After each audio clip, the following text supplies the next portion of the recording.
안녕하세요. 결혼 생활 내내 시모에게 시달렸던 40대 여자입니다.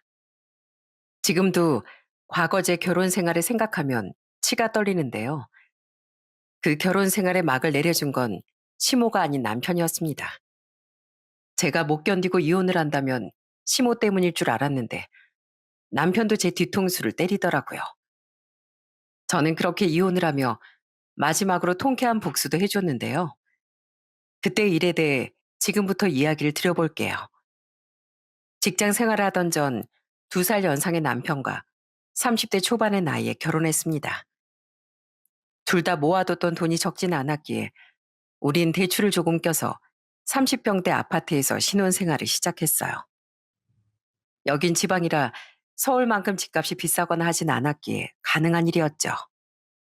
원래 공무원이셨던 시아버지는 당시 막 은퇴를 하고 치킨집을 차려 운영하고 계셨습니다. 시아버진 굉장히 정직하고 엄한 분이셨다는데 며느리인 제겐 참 다정하게 대해주셨어요. 반면 남편에게 들어보니 평생 주부로 살았다던 시모는 그렇게 사치를 일삼으셨다더군요.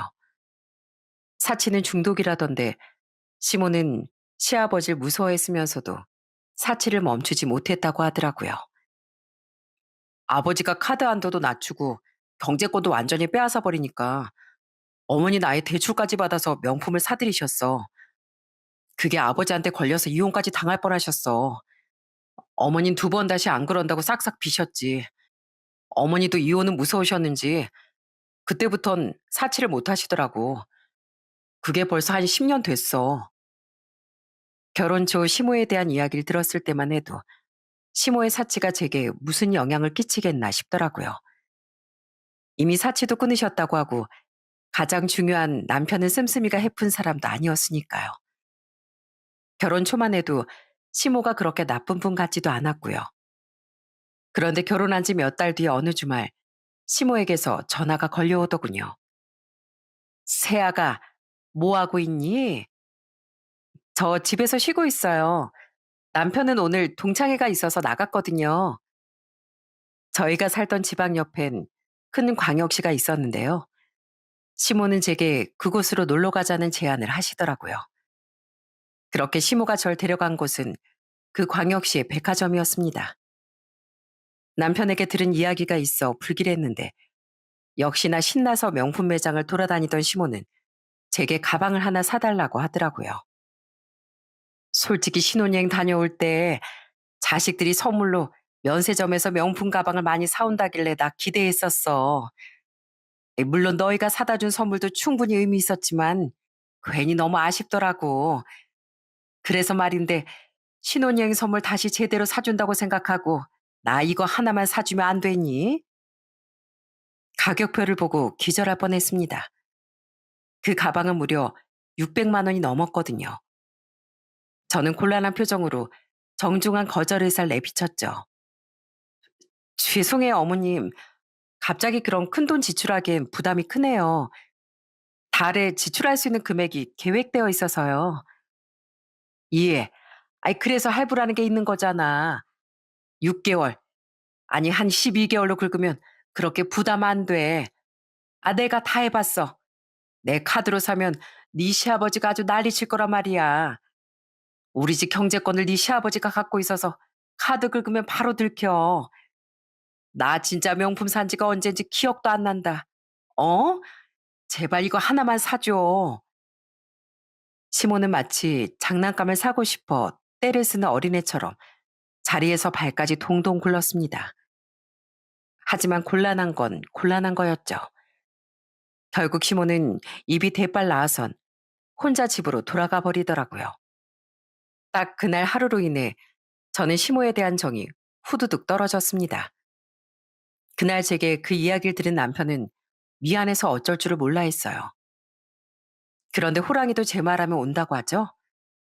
딱 그때 시모에게서 제 휴대폰으로 전화가 걸려오는 거예요.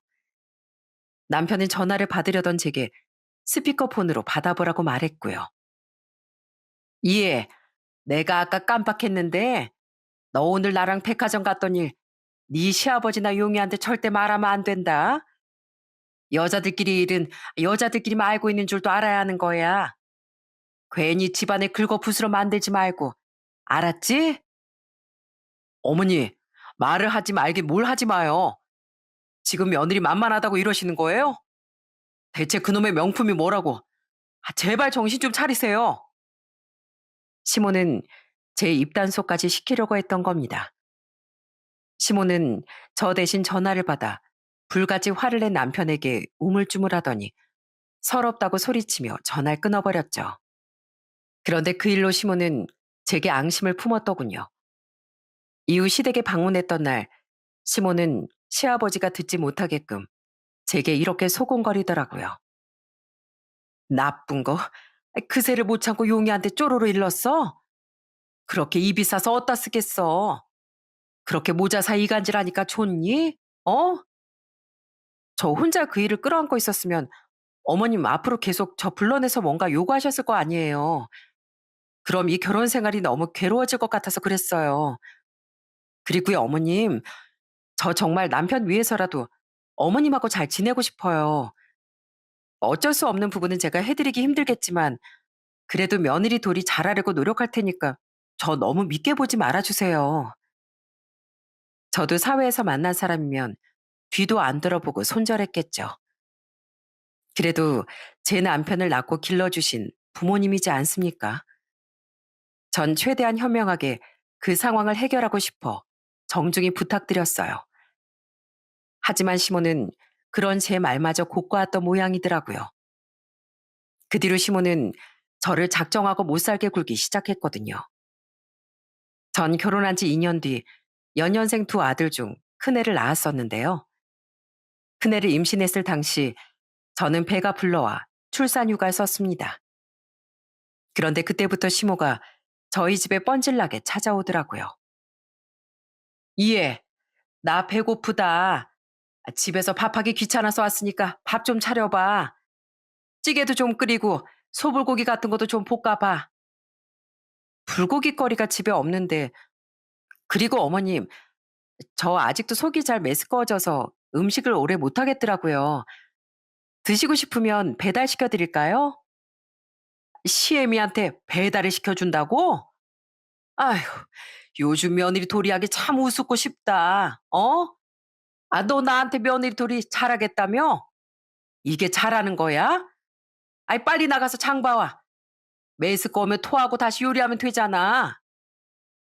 시모는 며느리 도리를 잘하려고 노력하겠다던 제 말꼬리를 단단히 잡았던 겁니다. 기가 막히더라고요. 제가 바보도 아니고 고지고대로 당해주진 않았죠. 어머님, 제가 배가 불러와서 힘들어서 휴직까지 한 건데 몸을 혹사시키는 건 좀 무리일 것 같아요. 제가 맛있는 소불고기 가게 찾아서 배달시켜 드릴게요. 아, 아버님도 일하느라 출출하실 텐데 가게로 똑같이 배달시켜 드리는 건 어떨까요? 드시고 싶으신가 지금 전화해 볼까요? 뭐? 아니, 왜 그 양반한테 괜히 전화를 해? 아유, 나 급한 일이 생각났네. 나 간다. 어? 네 시애비한테 전화하지 마. 시모가 무서워하는 사람이 시아버지라는 걸 알고 있었기에 저는 머리를 썼던 겁니다. 그렇게 한번 허둥지둥 나가버린 시모가 다시는 오지 않을 줄 알았는데요. 시모는 또 저희 집에 찾아와 이번엔 청소 상태를 그렇게 지적하더라고요. 아무리 임신했다고 해도 집꼴이 이게 뭐니? 우리 아들이 힘들게 돈 벌어오는데 집 정리까지 해야겠어? 애가 집에 들어오면 편히 쉴 수나 있겠냐고. 빨리 내가 보는 앞에서 대청소 시작해. 내가 통과라고 할 때까지. 너 며느리 도리한다며? 내가 뭐 음식 차리라고 한 것도 아니고 살림교육 좀 시켜주겠다는 건데 설마 싫다고는 안 하겠지? 어머님, 전 진심으로 어머님하고 잘 지내보고 싶어서 며느리 돌이 잘하려고 노력하겠다는 말을 했던 거예요. 그런데 어머님은 그걸 꼬투리 잡아서 절 골탕 먹이려고밖에 안 하시네요. 저 정말 속상하고 서운해요. 집이 지저분해 보이셨다면 제가 나중에 천천히 청소하겠습니다. 그러니까 이만 돌아가 주세요.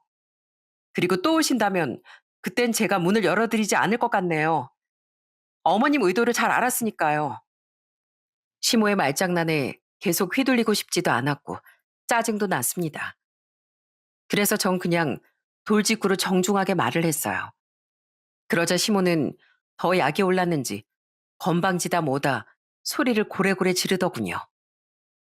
그 뒤로 시모는 지치지도 않고 또 찾아왔는데요. 저는 미리 말한 대로 문을 열어주지 않았습니다. 그리곤 시모가 밖에서 가지도 않고 문을 두드리며 난리를 치기에 그냥 시아버지께 바로 전화를 해버렸어요. 그때 전 시모와 있었던 일 전부를 말씀드렸습니다. 시아버진 놀라서 제게 우선 사과부터 해주셨어요. 그리곤 바로 시모에게 전화를 거신 모양이더라고요. 야, 너 치사하게 네 시애비한테 일렀냐? 어? 너 두고 봐. 시모는 잠시 조용해지더니 저렇게 소리치곤 사라졌거든요. 남편은 시모가 집에 찾아왔을 때마다 시모에게 전화를 걸어 화를 냈었는데요. 그날 일을 듣고는 좀 실망스러운 태도를 보이더라고요. 그래도 그냥 좀 참지. 그걸 아버지한테 다 말했어? 그러다 어머니 진짜 이혼이라도 당하게 되면 어쩌려고. 그래도 남편만은 확실한 제 편일 줄 알았더니 정말 서운했어요. 그 뒤에도 시모의 심술은 계속됐습니다. 아직 어렸던 애들을 돌보고 있던 제게 명절 전을 죄다 붙이라고 한다거나 제가 만들어둔 나무를 실수인 척 바닥에 전부 쏟아버리고 다시 만들라는 둥. 진짜 진절머리가 나더라고요. 한 번은 몰래 제 물에 코딱지를 얹는 걸 보고 진짜 토할 뻔했어요. 물론 그때마다 시아버지와 서울에서 직장 생활을 하고 있던 첫째 시누이가 대신 제 편을 들어줘서 그나마 괜찮았지만요. 그런데 제 물사건은 진짜 토악질이 나서 못 참겠더라고요. 어머님, 저랑 물 바꿔 마셔요. 뭐? 왜? 싫어 얘. 어머님이 제 물에 입에 올리기도 더러운 이물질 넣는 거 다 봤어요. 그리고 아버님, 아버님께 너무 죄송하지만 저 그냥 앞으로 여기 안 오겠습니다. 저도 저희 집에선 귀한 맏딸인데요. 시어머니에게 늘 이런 나쁜 짓 당하는 거 아시면 저희 부모님 눈에서 눈물 나요. 제가 뭐 대역죄인도 아니고 이 모든 일이 전부 고작 시모에게 600만 원짜리 명품 가방을 사주지 않은 데서 비롯된 거라는 게 너무 어이가 없더군요. 여기에 적지 않은 사건들도 정말 많았는데 더는 못 참겠더라고요. 당연히 시아버지도 어이없어 하시며 시모에게 호통을 치셨죠. 정신 나간 여편네가 5살 어린애가 할 법한 심수를 부린다고요. 시아버지도 제 입장을 이해해 주셨기에 전 시댁의 발길을 뚝 끊었습니다. 그런데 남편이 또 그걸 서운해하지 않겠어요? 어머니가 중죄를 저지르신 것도 아니고 그냥 유치한 심술 좀 부리신 거 가지고 부모님을 안 뵈러 가겠다고? 난 장인 장모님께 잘하잖아. 처남한테도 그렇고. 그럼 당신도 조금은 양보해 줄 수 있는 거 아니야? 내가 그동안 안 참았어? 어머님 심술을 참고 산 게 4년이야, 4년. 나도 할 만큼 했다고. 그렇게 어머님이 불쌍하면 어머님 옆에 꼭 붙어서 살아. 남편은 무슨 말을 그렇게 극단적으로 하냐며 툴툴거렸어요. 진짜 이 인간까지 왜 사람 속을 뒤집어 놓나 싶더라고요. 그런데 얼마 뒤 시모가 제게 전화를 걸어 웬일로 사과를 하더군요. 딱 들어보니 진심은 아니고 시아버지가 시켜서 하는 것 같더라고요. 그리고 그 뒤 시아버지께서 제게 전화를 걸어 부탁을 하시는 겁니다. 애미야, 네 시애미 때문에 속 많이 상했지? 내가 아주 눈물 콧물을 쏙 다 빼놨다. 그러니까 마음 풀고 어쩌다 한 번이라도 좀 와주면 안 되겠니? 그래도 가족인데 성 긋고 사는 것보단 대면대면하게라도 얼굴 보고 사는 게 낫지 않겠어? 내가 2번 다신 너에게 심술 못 부리게 아마. 시아버진 저희 애들을 정말 예뻐하셨어요. 손주들도 보고 싶고 가정이 분열되는 것도 슬퍼서 제게 그런 전화를 하신 것 같더라고요. 억지로나마 시모가 제게 사과도 했겠다. 남편도 옆에서 시아버지 얘기를 듣고 제게 애원을 했겠다. 저는 고민 끝에 다시 시댁의 발길을 하게 됐습니다. 자주는 아니고 그래도 시댁의 기본은 했던 거죠. 시모는 제게 더는 전과 같은 심술은 부리지 못했는데요. 한 번씩 제게 유치하게 발을 걸려고 한다거나 실수인 척 제 발을 밟아버리는 등의 작은 심술은 여전했습니다. 그때마다 저도 적절하게 대응을 하긴 했는데요. 더는 시모 때문에 소란 피우는 것도 귀찮았을 만큼 이젠 해탈까지 한 상태라 그냥 무시하고 넘어가 버렸죠. 우와, 새언니, 집 너무 넓고 좋아요. 짱 부럽다. 저 여기서 살면 안 돼요? 네? 그래, 좋은 생각이구나. 예, 네가 막내 좀 데리고 살거라. 방도 네 개니까 하나 남네. 제 요즘 다니고 있는 직장도 여기서 더 가깝고. 저와 남편은 결혼한 지 5년 뒤 40평대 아파트로 이사를 했습니다. 알뜰살뜰하게 대출금을 다 갚았고 남편과 투자용으로 묵혀놨던 주식도 운 좋게 크게 올라준 덕분이었죠. 그때 우린 양가 가족들을 초대해 각각 집들이를 했었는데요. 시모가 이때다 싶어 또 발동을 걸더라고요. 시댁엔 시모 말고도 문제인 사람이 또 있었는데 그건 막내 시누이였습니다. 멀쩡했던 첫째 시누이와 다르게 막내 시누인 시모와 판박이인 사람이었어요.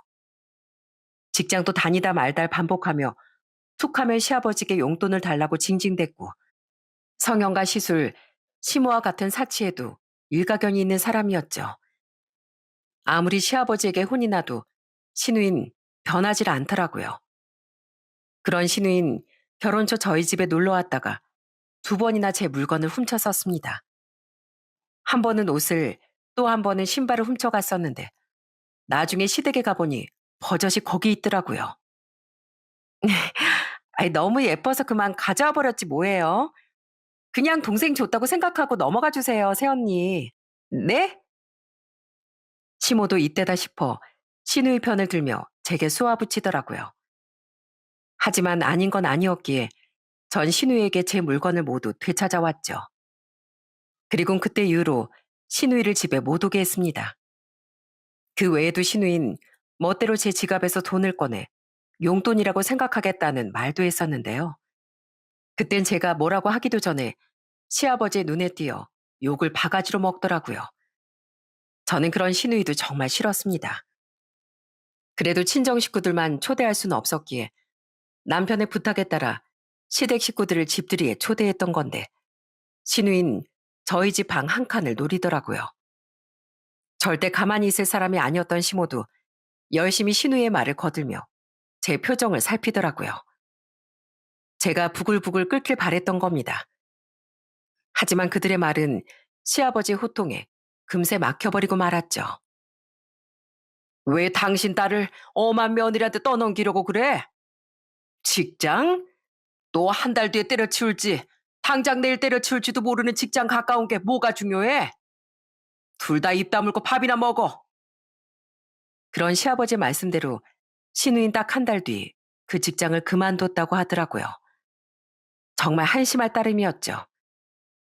이렇게 시모와 막내 시누이 때문에 지긋지긋했던 시댁을 참고 계속 결혼 생활을 이어갔던 건 그래도 남편이 제게 잘했기 때문이었어요. 물론 한 번씩 시모 편을 들며 제 속을 뒤집어 놓긴 했지만 그래도 평소엔 제게도 애들에게도 다정한 가장이었거든요. 그런데 믿었던 남편마저도 제 뒤통수를 후려칠 줄은 정말 몰랐습니다. 웬일이세요, 어머님? 예, 전처럼 들어가서 심술 안 부릴 테니까 너 괜히 경계하지 마. 새 아파트로 이사한 지 2년 뒤 제 생일을 하루 앞둔 날이었어요. 남편은 회식 때문에 늦고 저는 집에 있었는데 갑자기 시모가 찾아왔더라고요. 과거에 제가 당한 일이 있어 저는 경계부터 했었는데요. 시모는 새침하게 웬 쇼핑백을 내밀더군요. 열어보니 그 안엔 웬 일회용 포장 용기가 들어있었죠. 이게 뭐예요? 미역국이야. 아, 너 내일 생일이지 않니? 내가 직접 만들 시간은 없었고 네 생각나서 한 그릇 포장해 왔다. 시엠이 싫다고 아이, 사람 성의도 무시할 건 아니지? 네? 감사해요. 잘 먹을게요. 그래, 감사하게 잘 먹거라. 침 같은 거 안 뱉었으니까 안심하고 가게에서 포장해 준 거 그대로 들고 온 거야. 거기 포장도 꼼꼼하게 잘 되어 있지? 그럼 난 간다. 시모는 제게 웬일로 미역국을 사다 준 겁니다. 비록 딱 1인분 정도로 조촐하고 적은 양이었지만 웬일인가 싶더라고요. 그런데 그날은 무슨 날이긴 했나 보더라고요. 시모의 일 외에도 그날 밤 제 인생을 뒤흔든 사건이 또 일어났거든요. 아우, 진짜. 이 새벽에 누구야? 김 부장? 또 이 사람이야? 남편은 술에 만취해서 들어왔고 바로 침대에 뻗어 잠이 들었습니다. 다음 날이 제 생일인데도 케이크 하나도 손에 들고 오지 않는 남편에게 서운했지만 회식이었으니 그러려니 했는데요. 그날 새벽에 계속 남편의 휴대폰 진동이 울리기에 저는 짜증을 내며 잠에서 깼습니다. 휴대폰 화면을 보니 김 부장이라는 이름이 떠 있었는데 남편 회사 부장이라던 그 사람에게 늦은 밤이나 새벽에 연락이 온 건 그날이 처음이 아니었어요. 뭐야, 누구 전화인데 그렇게 눈치를 보면서 나가서 받아? 아, 우리 회사 김 부장이라고? 짜증나는 인간 있어. 완전 워커홀릭이라서 시도 때도 없이 전화하고 문자한다니까? 그 전에도 남편은 종종 새로운 상사라던 김 부장의 전화를 받으러 나가고 문자를 주고받았습니다. 그땐 그냥 그러려니 했는데 그날따라 느낌이 영 이상하더라고요. 그래서 전 잠시 망설이다 전화를 받아봤어요. 그런데 휴대폰 너머에서 웬 여자가 오빠라고 말을 하는 겁니다. 오빠, 오늘 잘 들어갔어? 난 집에 와서 한 잔 더 했는데 계속 오빠 생각이 나는 거 있지. 오빠 마누라한테 들키면 안 되니까 자꾸 이렇게 늦게 전화하면 안 되는데 난 왜 술만 마시면 오빠 목소리가 이렇게 듣고 싶을까? 오빠 언제 이혼해? 빨리 이혼하고 나한테 와. 아, 졸려. 근데 왜 대답이 없어? 잠결에 받았나? 그럼 끊을게. 내 꿈 꿔. 전화는 금세 끊겼습니다. 제 심장은 터지기 일보 직전이었고요. 그 짧은 통화가 제게 너무 많은 걸 알려주었으니까요. 남편은 그날 회식을 한 것이 아닌 그 여자를 만나고 온 것 같더군요. 그러니까 남편은 저를 눈속임하려 상간녀를 김 부장이라고 저장해놓고 그동안 바람을 피우고 있었던 거예요. 그렇게 믿었던 남편은 저를 배신하고 있었던 겁니다. 저는 덜덜 떨리는 손으로 남편의 휴대폰을 뒤져봤어요. 휴대폰 잠금이야 완전히 골아 떨어져 있던 남편의 지문으로 손쉽게 풀 수 있었고요. 하지만 휴대폰에선 그 김 부장이라고 저장된 그 여자의 연락처를 제외하곤 아무것도 얻어낼 수 없었습니다. 이 인간이 그 사람과 연관된 모든 기록을 싹 지워놨더라고요. 우선 확실한 증거가 필요했기에 고민 끝에 전 다음날 돈을 주고 뒷조사를 의뢰했어요. 그 뒤 뒷조사 결과가 나오는 며칠 동안 아무 일도 없는 척 남편을 대하느라 정말 고역이었습니다. 그렇게 인내한 끝에 전 남편이 정말 그 상간녀와 바람을 피웠다는 확실한 증거를 손에 넣을 수 있었죠. 그 여잔 배용희 씨가 다니는 회사 거래처 직원인데요. 이야, 이 사람 능력도 좋네요.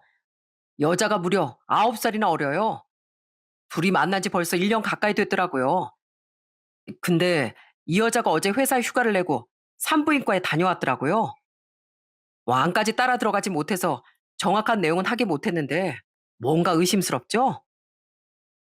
흥신소 직원의 더더욱 불길한 말에 저는 상가녀가 혼자 산다는 집에 우선 찾아가 봤습니다. 그냥 직접 확인하는 게 속 시원하겠다 싶어서요. 상가녀가 분명 사진으로라도 제 얼굴을 봤을 것 같아 저는 모자를 눌러 쓴 뒤 그 여자의 집 앞에서 초인종을 눌렀어요. 그리곤 그 여자가 나오자마자 망설임 없이 뺨을 휘갈겨 버렸죠. 아! 다, 당신 뭐예요? 뭐긴 배용희 그 개자식 아내 되는 사람이다 이 쓰레기야. 당황했던 그 여잔 제 정체를 듣자마자 바로 싹싹 빌기 시작하더군요. 그러더니 제가 뭔가를 더 묻기도 전에 아주 충격적인 말에 실토했어요. 사모님, 제가 정말 잘못했어요. 제가요, 처음엔 이렇게까지 진지해질 줄 모르고 가볍게 시작했는데요. 지금은 용희 오빠 정말 사랑해요. 그리고요, 사실 저 오빠 아이까지 임신했어요. 어제 산부인과에 다녀왔는데 지금 임신 4주 차래요. 뭐, 뭐라고? 아니, 너 분명 며칠 전까지 술 마시지 않았어? 그런데 임신이라니? 모르고 먹은 건 아이도 이해해준다고 의사 선생님이 그러더라고요. 저도 이제 알았으니까 마셨던 거죠. 사모님, 정말 염치 없지만 저희 애 지켜내고 싶어요. 전 엄마도 아빠도 형제도 아무도 없어서 아이한테만큼은 꼭 제대로 된 가정을 만들어주고 싶어요. 그러니까 제발 용희 오빠 한 번만 저한테 양보해 주시면 안 될까요? 설마 설마 했는데 상간년 정말 임신을 했던 겁니다. 그리고선 뻔뻔하게 남편을 양보해 달라고까지 하는데 정말 기가 막히더라고요. 거기서 제가 임신까지 한 여자한테 물건이라도 집어 던지겠습니까? 발길질이라도 하겠습니까? 저는 그 여자에게 악담이라도 실컷 퍼부어 주었죠. 내가 그 인간이랑 이혼을 하든 말든 이것만 알아도 어, 당신 가족 없는 거 나 다 조사하고 왔어. 근데 온전한 가정이 얼마나 소중한 건지 안다는 인간이 유부남을 만났어? 네 애한텐 좋은 가정 만들어주고 싶고 우리 애들은 아빠 없이 커도 된다 이거야? 그건 사람은 누구나 이기적이라지만 넌 진짜 양심 자체가 소멸된 인간이구나. 내가 장담하지. 너처럼 이기적이고 못된 인간은 결코 가정을 지키지도 못할 거고 행복해지지도 못할 거야. 그리고 애는 죄가 없지만 넌 좋은 부모가 되기도 힘들 거야. 자기밖에 모르는 인간이니까. 너 같은 딸을 낳고 눈 감았을 네 부모님이 불쌍하다, 불쌍해. 인생은 살아봐야 아는 거라고. 어디 두고 봐. 넌 분명히 천벌받을 테니까. 가해자 주제에 비련의 여주인공인 척 눈물을 뚝뚝 흘리던 그 여자가 얼마나 가증스럽던지요. 그렇게 실컷 퍼붓고 집에 돌아와 보니 남편은 이미 그 여자에게 연락을 받은 것 같더군요. 남편은 절 보자마자 무릎을 털썩 꿇고는 이혼해달라고 빌더라고요. 여보, 내가, 내가 다 잘못했어. 근데 이미 다 알아버린 이상 당신도 나랑 살기 힘들 거잖아. 그러니까 그냥 조용히 이혼해주면 안 될까? 웃기지 마. 난 절대 이혼 못 해줘. 당신이 너무 좋아서? 아니? 나도 가뜩이나 당신 엄마랑 동생 때문에 진절머리 나던 차에 당신까지 내 뒤통수 후려쳤으니 당장 이혼하고 싶어. 근데 내가 이혼해주면 당신은 그 여자랑 애랑 잘 먹고 잘 살 거잖아. 내가 또 그 꼴을 못 보지. 난 절대 이혼 안 해. 그 여잔 평생 미혼모로 살게 될 거고 그 여자애도 아빠 없는 애로 클 거야. 당신은 그 꼴 보면서 평생 발만 동동 굴러봐. 이 개자식아. 하지만 악에 바친 전 절대 이혼을 해주지 않겠다고 소리쳤어요. 누구 좋으라고 이혼을 해주겠어요? 그러자 남편은 제발 이혼만 해달라며 저를 구슬리려고 들더라고요. 여보, 그러지 마. 그 여자 정말 불쌍한 사람이야. 그 여자랑 아이 옆에 나라도 있어주고 싶어. 내가 이 아파트도 주고 애둘 양육비도 넉넉하게 줄게. 한 명당 100만 원씩 다달이 200만 원 줄게. 그러니까 제발 이혼해주라. 어? 아빠 없이 살게 될 우리 애들은 안 불쌍하고 그 여자만 불쌍하냐? 아주 세계의 사랑 납시였네. 어? 꼴도 보기 싫으니까 거실로 사라져. 아니, 아예 베란다에서 자. 그날은 그렇게 거절했지만 저는 며칠 동안 골똘히 고민했습니다. 시간이 지날수록 흥분은 가라앉았고 현실이 보이더라고요. 그대로 이혼하지 않고 질질 끄는 건 제 인생을 불행하게 만드는 거라고 생각해 결국 전 그 제안을 받아들이기로 했죠. 단 조건을 걸었어요. 그래, 이혼해 줄게. 대신 조건이 있어. 우선 당신이 말한 대로 이 아파트는 나한테 줘야 돼. 그리고 당신 면상 앞으로 보고 싶지도 않으니까 양육비도 일시불로 줘. 마지막으로 2번 다시 우리 애들 얼굴도 보지 않겠다고 약속해. 애들 아빠 자리를 버리고 그 여자 애 아빠가 되기로 결심했다는 건 우리 애들한테는 아빠 자격도 없다는 소리니까. 그럼 내가 이혼해 줄게. 저는 설마 남편이 그 조건을 받아들일까 반신반의했습니다. 말은 질렸지만 설마 이 인간이 애들까지 버릴 만큼 그 여자 뱃속 아이에게 미쳐 있을까 싶기도 했던 거죠. 그런데 남편은 잠시 고민하더니 선뜻 그러겠다고 대답을 하더라고요. 완전히 환멸이 나버린 전 그놈을 당장 집에서 내쫓았습니다. 그래? 그럼 얘기 끝났네. 당장 이 집에서 나가. 내가 당신 같은 인간을 좋은 놈이라고 믿고 여태 살았다는 게 한심하다. 여자의 눈이 돌아선 애들까지 버리겠다고? 부모로서 자식을 버리는 일은 천벌로는 끝나지도 않을 죄악이야. 세상 모든 일은 부메랑이야. 당신 나랑 우리 애들한테 이렇게 상처 준 거 언젠간 그대로 돌려받을 거야. 언젠간 지금 이 순간을 땅을 치고 후회할 순간이 반드시 올 거야. 여보, 더 부를 것도 없어, 이 쓰레기야. 빨리 나가. 당장!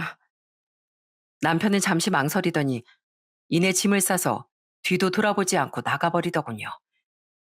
아이들에게 작별 인사도 않고 바로 그 상간녀의 집으로 가버린 거죠. 더 합의할 조건도 없었으니 우린 바로 이혼 서류를 접수했습니다. 저는 상간녀에겐 따로 위자료 소송을 걸었죠. 그리고 상간녀는 제가 찾아가기라도 할까봐 겁이 났는지 바로 회사도 그만둬 버렸다고 하더라고요. 어차피 그 인간이랑 합의한 것 때문에 찾아갈 생각도 없었는데 도둑이 재발절인 법이지 뭐. 아이들이 있었기에 이혼이 확정되는 데는 시간이 좀 걸리더라고요. 그동안 우린 별거 아닌 모양새가 된 거죠. 하도 순식간에 진행된 일이라 전 친정엔 아직 아무 말씀도 못 드린 상태였는데요. 집에 말을 못한 건 남편도 마찬가지였던 모양이더라고요. 이혼 서류를 접수한 지 며칠 뒤 시모가 제게 전화를 걸어 황당한 소리를 해댔거든요. 이해, 너 조만간 내 칠순 생일인 거 알지? 며느리란 애가 식사는 어디서 하자 뭐 이런 말도 안 꺼냈니?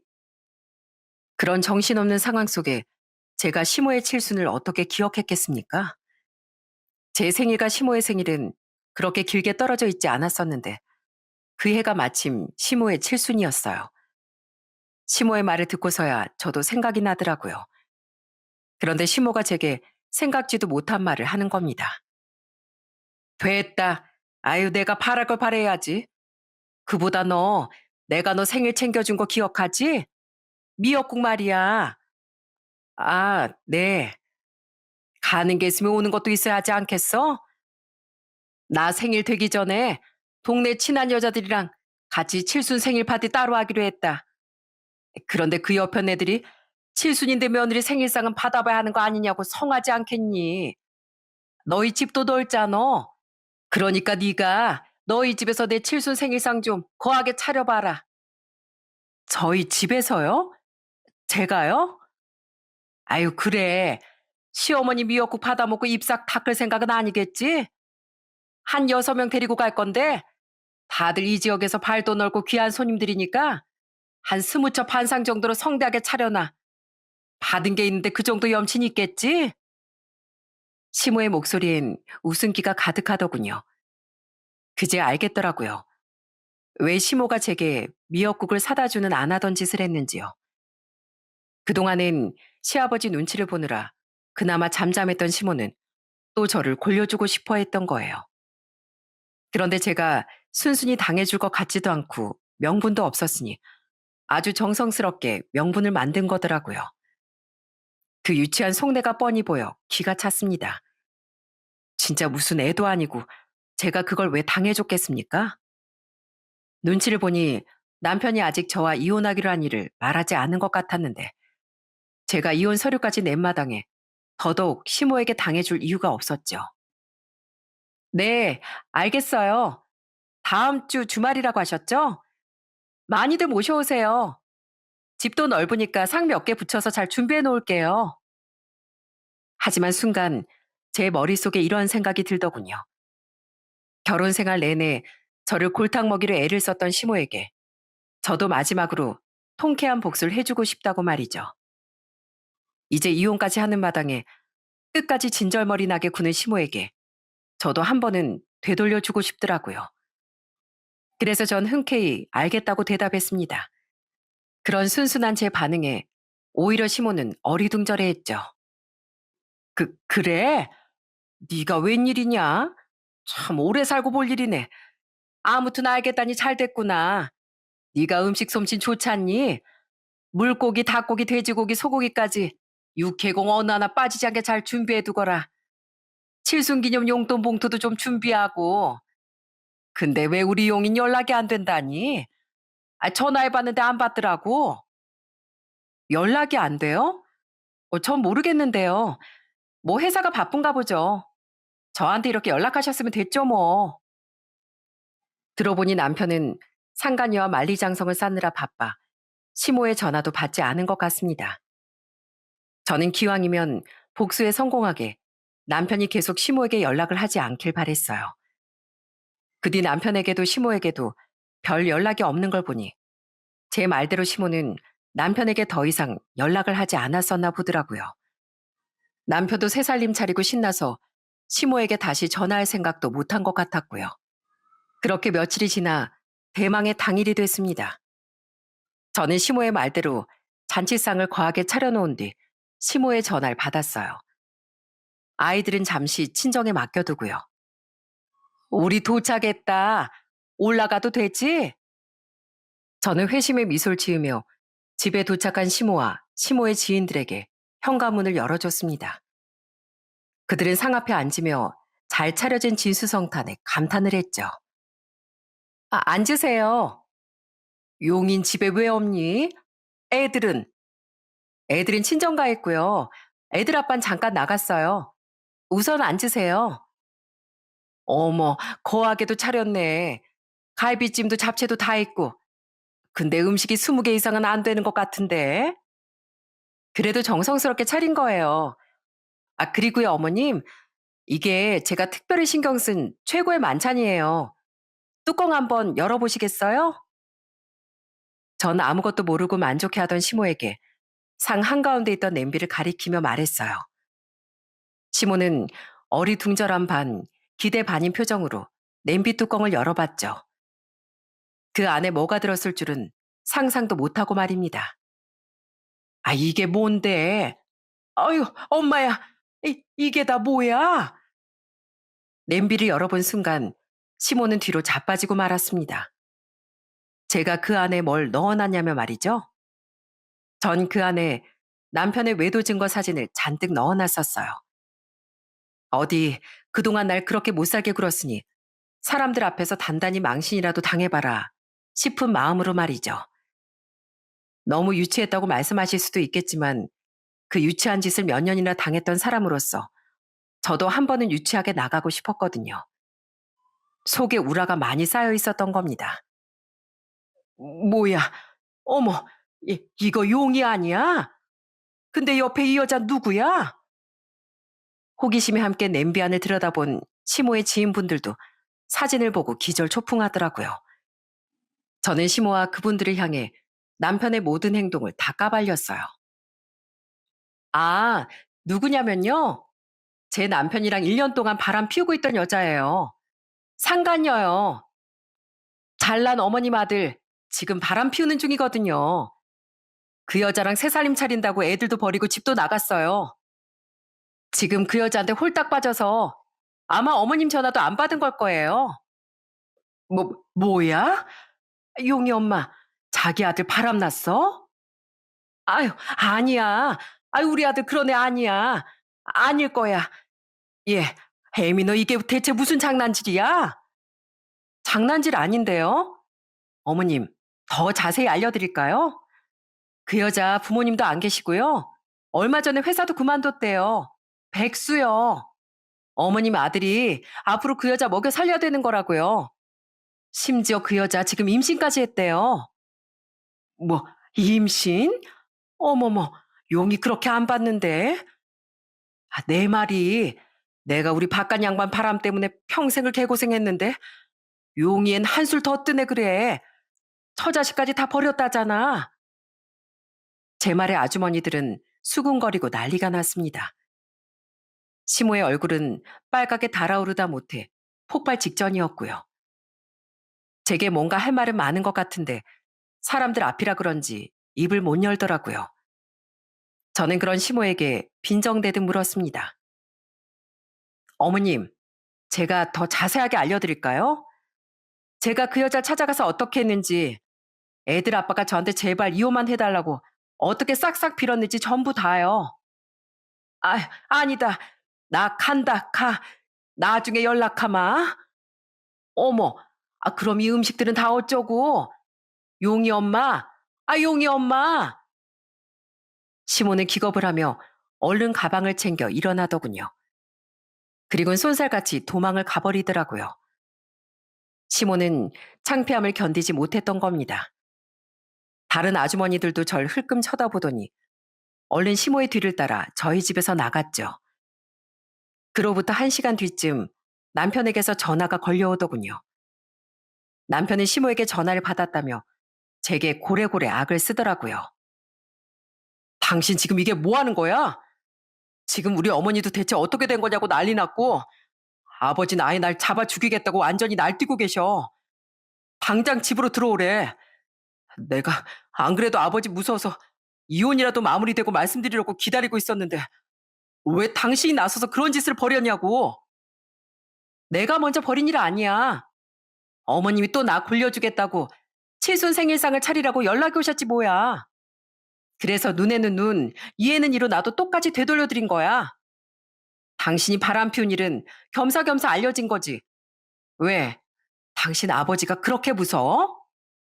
그럼 애초에 잘못을 하고 살지 말았어야지. 어따 대고 방귀 낀 놈이 썩내고 있어? 끊어 이 졸렬한 놈아. 그렇게 전화를 끊고 나니 이번에 시모에게서 또 전화가 걸려오더라고요. 저는 마지막이라는 마음으로 가볍게 전화를 받았어요. 야, 너, 너 감히 사람을 그렇게 망신을 줘? 그 여자들 입이 얼마나 싼데 내양적인 네 시아버지 몰라도 난 이 지역에 아는 사람이 얼마나 많은지 알아? 너 이혼한다며? 하면 하는 거지 왜 끝까지 나한테 이런 유치하고 못된 짓을 해? 지금 어머님 입으로 유치하고 못된 짓이라고 하셨어요? 근데 어머님, 전 결혼 생활 내내 어머님 심술로 그 유치하고 못된 짓을 당하면서 살았어요. 이제 아시겠어요? 당하는 입장에서 얼마나 기분이 더러웠을지? 이번에 톡톡히 깨달으셨을 테니까 부디 앞으로는 그 유치한 심술보 좀 자제하면서 사셨으면 좋겠네요. 그리고 들으신 대로 저희 이혼 서류도 냈으니까 어머니 번호 깔끔하게 차단할게요. 그럼 이만. 그렇게 통쾌하게 복수를 끝내고 나니 속이 다 시원하더군요. 그리고 잠시 뒤 친정 식구들이 제가 잠시 맡겨두던 저희 애들 데리고 집으로 찾아왔습니다. 친정 부모님도 제 남동생도 제가 초대를 했던 거였어요. 네, 그러니까 그 진수성찬은 시모를 위해 차렸던 게 아니라 제 친정 식구들에게 대접하고자 차렸던 거였죠. 어차피 시모가 금세 가버릴 걸 예상하고 있었으니까요. 저는 가족들에게 식사를 대접하며 남편과 이혼하게 된 일을 모두 털어놓았어요. 기가 막혀서 정말. 배서방 그렇게 안 봤는데. 내가 당장 쫓아가서 다리 몽둥이를 분질러 놓으마. 집간 놈이 감히. 당연히 가족들은 난리가 났습니다. 아빠는 당장 그놈을 가만두지 않겠다고 펄쩍 뛰셨어요. 하지만 전 그런 아빠를 말리고 가족들을 진정시켰죠. 차라리 잘 된 일이에요. 그 지긋지긋한 시어머니를 안 보고 살아도 되니까요. 이혼이 제겐 흠이 되겠지만 그냥 전화위복이라고 생각하고 앞으로 보란 듯이 더 잘 살려고요. 저한테는 엄마 아빠도 명종이도 있고 우리 애들도 있잖아요. 가족들은 안타까워하며 절 꼭 안아주더군요. 제 곁엔 그런 소중한 가족들이 남아있었기에 저는 갑자기 변화된 제 인생을 좀 더 수월하게 받아들일 수 있었죠. 다음 날 시아버진 저희 집에 찾아와 고개까지 숙이며 사과를 하시더라고요. 미안하다, 에미야. 내가 자식을 잘못 키웠다. 그놈은 내가 어제 집으로 불러들여서 비 오는 날 먼지 나도 혼내주곤 쫓아내버렸어. 넌 이제 내 아들도 아니라고 말이다. 네 시애미도 내가 아주 눈물 쏟게 혼내줬다. 집안 간술 이따위로 해서 내게 상처를 준 내가 더 이상 어떻게 널 붙잡을 수 있겠니? 그러니까 깔끔하게 이혼하고 애들이랑 부디 잘 살려무나. 그 뒤 첫째 시누이도 제게 전화를 걸어 자기가 대신 미안하다는 이야기를 해주더라고요. 그렇게 전 유일하게 시댁에서 좋은 사람들이었던 두 사람과 작별을 할 수 있었죠. 그렇게 전 이혼을 했습니다. 듣기론 시모는 주위에 소문이 파다하게 퍼진 바람에 한동안 밖에도 못 돌아다녔다고 하더라고요. 또 남편과 인연을 끊어버린 시아버진 당연히 상간녀도 며느리로 인정해주지 않았다고 해요.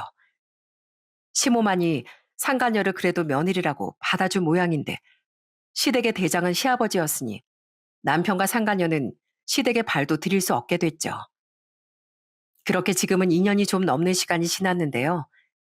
지금 그들이 어떻게 됐는지 아시나요? 아들을 낳은 상간녀는 고작 2년 만에 애를 두고 그놈과 이혼해버렸다고 하더라고요. 시아버지께서 얼마 전 오랜만에 제게 전화를 걸어 이야기를 해주셨죠. 애미야, 잘 지냈니? 용이 그놈은 벌 받았다. 벌이요? 그래, 네 시애미가 나 모르게 그 여자애한테 너한테랑 똑같은 짓을 저지르고 있었나 보더구나. 결국 그 여자애도 아주 배시 집안이라면 지긋지긋하다면서 이혼해버렸대. 애도 두고 말이다. 막상 살아보니까 그 여자엔 용이도 영 마음에 안 찼던 것 같더라고. 졸지의 전 남편은 두 번이나 이혼한 사람이 되어버린 겁니다. 그렇게 세계의 사랑처럼 굴더니 참 한심한 결말이었죠. 그 와중에 전 남편은 돈을 벌어야 한다며 시모에게 아이를 맡기려고 했다더군요. 하지만 시아버진 절대 손주로 인정 못한다며 결사반대를 하셨다네요. 정애 보고 싶으면 아예 내 집에서 나가버리라고 했어. 그래도 지 아들 고생하는 꼴은 보기 싫었는지 옆편에 지금 용이가 살고 있는 오피스텔에 가서 애 봐주면서 살고 있다. 이참에 아예 집에 영영 돌아오지 말라고 할 생각이야. 그래도 애 셋 낳고 산 옆편애라고 이혼 안 하고 데리고 살았는데 나도 진짜 오만정이 다 떨어져서 말이야. 그렇게 지금 시모는 전 남편이 돈도 없어서 반전세로 살고 있는 오피스텔에서 손주를 봐주며 고생을 하고 있다고 합니다. 또 시아버진 백수로 1년 넘게 놀고 먹고 있던 막내 시누이도 아예 집 밖으로 쫓아내버렸다고 하시더라고요. 내가 말만 엄했지 애를 오냐오냐 했으니 걔가 여태 정신을 못 차린 게지. 그나마 얼마 전에 결혼해서 잘 사고 있는 둘째가 내 위안거리다. 저기 애미야, 난 지금도 내 며느린 너밖에 없다고 생각한다. 내가 아들 내쫓고 마누라도 내쫓고 나니 너무 외롭구나. 그래서 말인데 내 욕심일지 몰라도 한 번씩 애들이랑 영상통화라도 시켜주면 안 되겠니? 너한테 연락하면 안 된다는 걸 알지만 우리 손주들이 너무 보고 싶어서 이렇게 전화했다. 알겠어요, 아버님. 아버님이 우리 애들 할아버지인데 뭐가 어려운 일이라고요. 울지 마세요. 많이 외로우셨는지 흐느끼기까지 하시던 시아버지께 모질게 굴기 어려웠습니다. 그래서 전 시아버지께 그러겠노라 대답을 했어요. 그 뒤로 아이들을 데리고 한번 시아버지를 뵈러 갔었는데 정말 너무 좋아하시더라고요. 한편 전 남편은 시아버지를 뵈러 가기 전날 제게 연락을 해왔습니다. 제가 자신의 번호를 차단한 걸 알았는지 모르는 번호로 술에 취해 전화를 걸었더라고요. 여보, 잘 지내? 난 못 지내. 이혼했거든. 그냥 술도 먹었겠다. 당신하고 애들은 잘 지내고 있나 궁금해서 전화했어. 궁금해할 필요 없어. 그 여자한테 갈 때 나랑 분명히 약속했지? 애들 얼굴 두 번 다시 안 볼 거라고. 지금 우리 애들 당신 없이도 잘 지내. 나야 뭐 거의 날아갈 때 행복하게 잘 지내고. 그러니까 당신은 그렇게 죽고 못 살던 그 여자애나 당신 엄마랑 잘 키우면서 살아. 적어도 걔한테만큼은 짐승만도 못한 아빠 되지 말고. 알았어? 이 번호도 차단할게. 끊어. 언젠간 후회할 거라는 제 말은 그렇게 고스란히 들어맞았습니다. 상가녀는 지금 어디서 어떻게 살고 있을지 모르겠어요. 다만 인생은 뭐든 그대로 돌려받는 법이니 분명히 언젠간 가시밭길을 걷게 될 거라고 생각합니다. 자기 자식도 버리고 간 여자인데 그 앞길이 순탄할 리가 없으니까요. 저희 큰애는 올해 초등학교에 들어갔는데요. 친정 부모님께선 저희 집에 자주 오셔서 아이들을 많이 돌봐주십니다. 혼자 직장 다니며 애들을 키우고 있는 딸을 걱정하신 거죠. 그런 부모님께 너무 죄송해서라도 저는 부모님 보란 듯이 더 씩씩한 싱글맘으로 살아가려고 노력하고 있어요. 제 동생은 작년에 결혼했습니다. 부디 제 동생은 저와 다르게 올케와 백년 해로했으면 좋겠다고 바라고 있네요. 그래야 아직도 딸 걱정이 한가득인 부모님이 그나마 한시름 놓으실 테니까요. 이젠 더 이상 아무 불행도 찾아오지 않기를 저와 저희 아이들, 저희 부모님과 동생 내외에게 늘 좋은 날만 가득하길 저는 매일 밤 기도하고 있답니다. 인생은 부메랑이라는 걸 아직도 모르고 사는 사람들이 참 많은 것 같습니다. 조강지처인 절 배신한 전 남편이 나락으로 떨어진 것도, 늘 절 못 잡아먹어 안달이었던 전 시모가 제게 골탕을 먹은 것도 결국 되로 주고 말로 받는 인생의 순환이었죠. 그러니 가시밭길이 아닌 잘 깔린 고속도로로 인생을 운전해 나가고 싶다면 인생을 어떻게 살아야 하는지 잘 생각해 봐야 하는 것 같네요. 내 인생은 내가 가장 소중하게 여겨줘야 하니까요. 그럼 전 여기서 이만 사연을 마치겠습니다. 끝까지 들어주셔서 정말 감사합니다.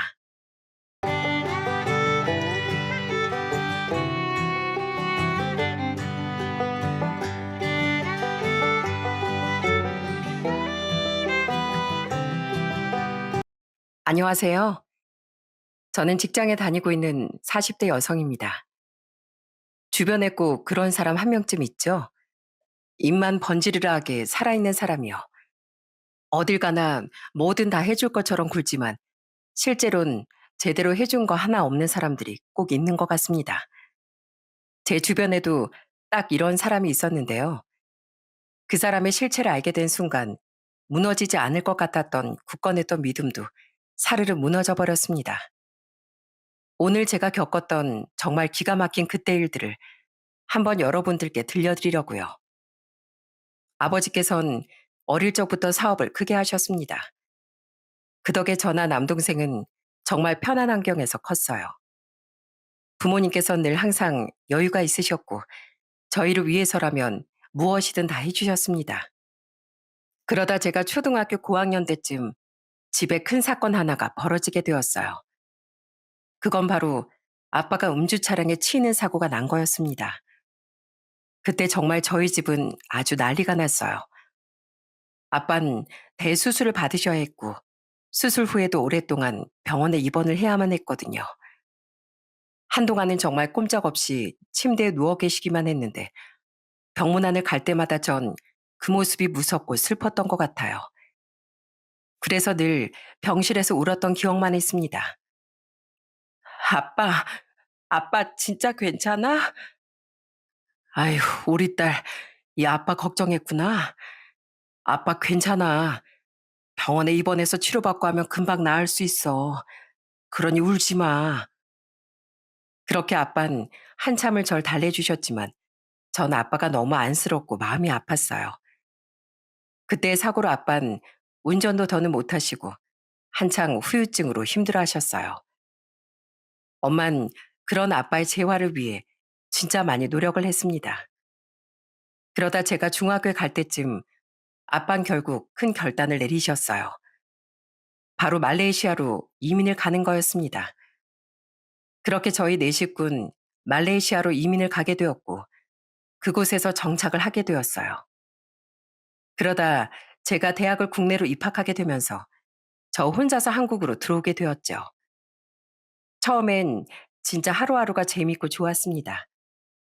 부모님은 걱정이 많으셨지만 솔직히 언어도 그렇고 생활도 여기서 지내는 게 편했거든요. 그렇지만 1년, 2년 지날수록 제 외로움이 점점 커져갔던 것 같아요. 그래서 친구들도 많이 만나고 연애도 하면서 외로움을 좀 채워보려고 했지만 사실 생각보다 제 외로움이 잘 가시지 않더라고요. 오히려 제 외로움을 이용하는 사람들만 많았죠. 그러다 보니 자연스럽게 사람들을 많이 만나지 않게 되더라고요. 어릴 때부터 잘 알고 지내던 사람들만 만나면서 그렇게 한국 생활을 이어나갔습니다. 그러다 제가 30대 중반에 다니던 회사 거래처 직원으로 한 남자를 만나게 되었어요. 그때 당시 다니던 회사에서 대형 프로젝트를 준비하면서 협력했던 사측의 직원이었죠. 그 남자 직원은 정말 섬세하고 배려심이 깊었답니다. 협력 사층 담당자였던 남자 직원과 늦게까지 회의를 하고 일할 때가 있었는데 그때마다 늘 중간중간 커피나 간식거리를 챙겨올 때가 많았죠. 서 대리님, 이것 좀 드세요. 출출하시죠? 달달해서 먹을만 할 거예요. 커피도 사왔습니다. 이거 드시고 힘내세요. 어머, 이 대리님, 감사해서 어쩌죠? 매번 이렇게 간식도 챙겨주시고, 다음엔 제가 간식 사올게요. 아니에요. 정 미안하시면 저한테 밥이라도 한 끼 사주세요. 이거 프로젝트 끝나면 또 언제 볼지도 모르는데, 유종의 미를 거둬보죠. 그렇게 저와 그 남자 직원은 서로 으쌰으쌰 하면서 열심히 프로젝트를 준비했고, 잘 마무리할 수 있었답니다. 워낙 서로 같이 일을 했던 날들이 생각보다 많다 보니 어느덧 마음속에서 서로 친밀감이 생겼던 것 같아요. 그래서 정말로 프로젝트가 끝난 날 같이 저녁을 먹게 되었습니다. 그런데 이 남자가 참 바르고 성실하다는 걸 그때 대화를 하면서 알게 되었어요. 그 후로 저흰 종종 안부를 묻고 연락을 하게 되었고 얼마 지나지 않아 좋은 감정이 생겨 연애까지 시작하게 되었답니다. 남자친구와의 연애는 참 즐겁고 행복했어요. 사람이 어찌나 이렇게 세심한지 제 감정을 많이 공감해주고 이해해줄 때가 많았습니다. 그렇게 1년의 연애를 끝으로 저흰 결혼까지 하게 되었죠. 처음 결혼을 결심하고서 예비 시댁에 인사를 가게 되었는데 그때 예비 시모의 모습이 지금도 잊혀지지가 않습니다. 엄청 따뜻하시고 온화하셨거든요. 아버지 어머니랑 동생까지 다 말레이시아에 있으니 혼자서 외로웠겠네. 결혼하면 날 시어머니라고 생각하지 말고 엄마라고 생각해. 나도 어진이 널 딸로 생각할 테니까. 나도 딸 가진 부모라 어진이네 부모님 마음이 어떨지 딱 알겠네. 우리 딸도 지방에 혼자 살면서 일하고 있는데 그저 여기서 몇 시간 거리인데도 얼마나 걱정이 많이 되는지 몰라. 하물며 같은 나라에 있어도 이 정도 걱정하는데 어진이 부모님은 어떻겠어. 감사합니다. 그렇게 말씀해 주셔서 감사드려요. 저희 부모님도 내내 말레이시아로 다시 돌아오라고 하셨지만 전 여기가 좋아요. 왠지 한국에 있으면 마음이 편하거든요. 그래, 사람이 뿌리는 어쩔 수가 없지.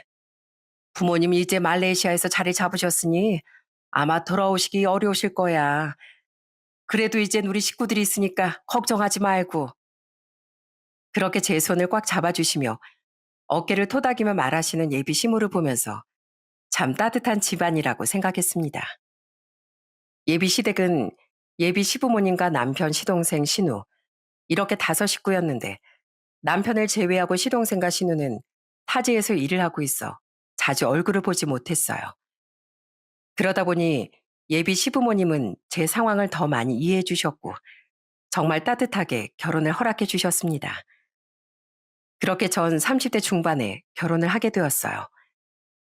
신혼 초반엔 정말 행복하고 좋았습니다. 퇴근하고서 일주일에 한 번은 늘 남편이 영상으로 부모님과 통화를 했어요. 저도 바쁠 땐 잘 통화를 못 하는데 남편은 그걸 항상 잊지 않고 연락을 하곤 했습니다. 장모님, 장인어른 잘 지내고 계시죠? 오늘은 뭐 하세요? 저희 내일은 쉬는 날이라 근교 여행이라도 좀 다녀오려고요. 그래, 잘 생각했네, 이서봐. 얼굴 보니 밝아서 좋구만. 잘 지내고 있지? 그래, 별일은 없고? 네, 없습니다, 장인어른. 걱정하지 마세요. 아내도 요즘 잠도 푹 자고 잘 지내고 있고요. 다음 휴가 땐 꼭 말레이시아 가서 직접 얼굴 뵀으면 좋겠네요. 그러면 좋겠다만 너무 무리하지 말게. 우리도 여기서 일하면서 열심히 잘 지내고 있으니까 걱정 말고. 우리 어진이야, 이서방이 옆에 있으니까 한결 마음이 놓이지. 감사합니다, 장인어른. 뭐 필요한 거 있으시면 언제든지 연락 주세요. 제가 뭐든 보내드릴게요. 그렇게 저희 부모님께도 싹싹하게 자라는 남편을 보면서 제가 참 결혼 한 번 잘했구나 하고 생각했습니다. 그리고 시부모님도 결혼 초반엔 저에게 참 잘해주셨어요.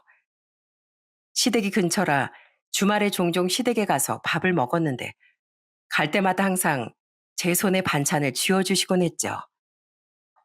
어진아, 가서 이거 저녁마다 반찬으로 해서 먹어. 퇴근하고 오면 밥만 해놓으면 한 끼 금방 해 먹을 거다. 어머님, 감사해요. 저 진짜 잘 먹을게요. 저번에 주신 것도 잘 먹었는데 매번 이렇게 반찬 챙겨주셔서 어떻게 해요? 니들이 잘 먹어야지. 우리야 맨날 해먹는 게 밥이고 니들은 회사 다니느라고 바쁘잖아. 반찬 다 먹으면 언제든지 얘기하고 내가 또 해줄 테니까. 그렇게 살뜰하게 챙겨주시는 시모 덕분에 저흰 맞벌이를 하면서도 편안하게 저녁을 챙겨 먹을 수 있었어요. 솔직히 그땐 그렇게까지 생각을 못 했었는데 지금 와 생각을 해보니 매번 챙겨주는 반찬이 남편이 좋아하는 것만 있긴 하더라고요. 그렇지만 그땐 이렇게 챙겨주시는 것만으로도 참 감사하다고 느꼈습니다. 사실 시댁에 가면 시동생이나 시누는 거의 명절에도 얼굴을 보기 힘들었어요. 평소에도 말이 많은 편도 아니었고 남편과도 막 친하게 연락하고 지내지 않길래 왜 그런가 했었는데 나중에 알고 보니 다 시모의 편애 때문이었습니다. 한 번은 시댁에서 밥을 먹는데 시부가 갑자기 엄청 화를 내시는 거였어요. 아니, 당신은 무슨 반찬을 죄다 평남의 앞으로만 넣어놨어? 난 무슨 밥도 먹지 말라는 거야, 뭐야? 무슨 말을 그렇게 해? 멀쩡히 팔도 다 닿는구만. 아이고, 며느라, 네 시아버지는 아직도 저렇게 애 같다, 애 같어. 반찬 멀리 뒀다고 저렇게 툴툴대는 사람이 어딨니? 이게 지금 한두 번이야? 당신이 그러니까 애들이 집에 오기 싫어하는 거야. 아무리 그래도 장남만 그렇게 챙기는 게 어딨어? 아유, 정말. 평소에 말도 별로 하지 않으셨던 시부가 그날따라 엄청 화를 내시는 걸 보고선 정말 놀라기도 했지만 아무렇지 않게 행동하는 시모와 남편을 보면서도 깜짝 놀라곤 했습니다. 사실 전 그때까지만 해도 시모가 그렇게 심하게 남편만 편애하는 줄은 몰랐거든요.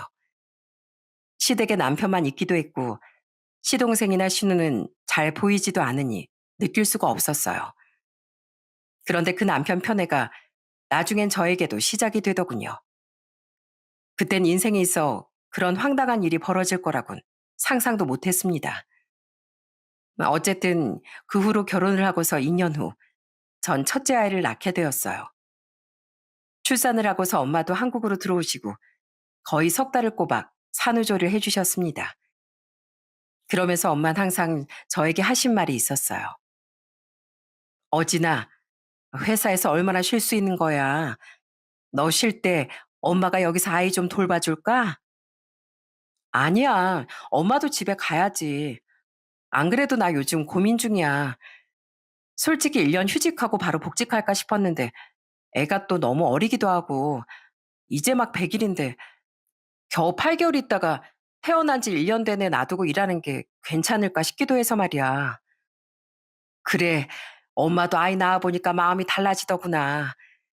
네 아빠 덕분에 엄마야 편하게 애들 돌보면서 살았다지만 환경이 쉬어도 괜찮으면 쉬는 게 낫지 뭐. 네가 이서방이랑 잘 상의해서 결정해. 사실 아이를 임신했을 때 아이 육아 휴직 때문에 고민이 참 많았습니다. 전 일도 소중하지만 제 아이도 소중했거든요.